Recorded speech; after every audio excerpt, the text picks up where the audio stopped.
பிறந்த நாளா? பாரு மெசேஜ். ஹச்பிடி நண்பா. நன்றி நண்பா. ஈவினிங் ட்ரீட் இருக்கு, கண்டிப்பா வந்துடும் நண்பா. ஓகே.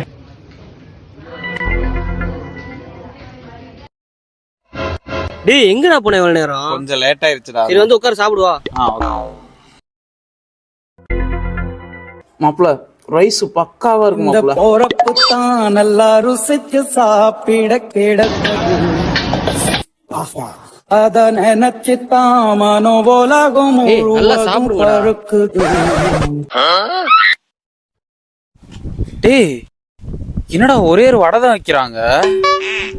அவங்க எல்லாம் என் போட்டோ எடுத்து கெத்தா எடிட் பண்ணி ஸ்டோரி வச்சு யூஸ் பண்ணாங்க. ஆனா நீ மெசேஜ்ல என்ன யூஸ் பண்ண? அதுவும் ஹச்பிடி மட்டும் தான் போட்ட. உனக்கு இதுவே போதும், மூடி எடுத்துன்னு. மாப்ள நான் 10 ஸ்டோரி வச்சிருக்கேன், பார்த்து பண்ணி விடுறா. ஓ 10 ஸ்டோரி வச்சுல? நான் கிரில் ஒண்ணு கொண்டு வந்து கொடுத்துருந்தேன். மீசக்கார நண்பா, உனக்கு ரோசம் அதிகண்டா, ரோசம் அதிகண்டா, அதை விட பாசம் அதிகண்டா.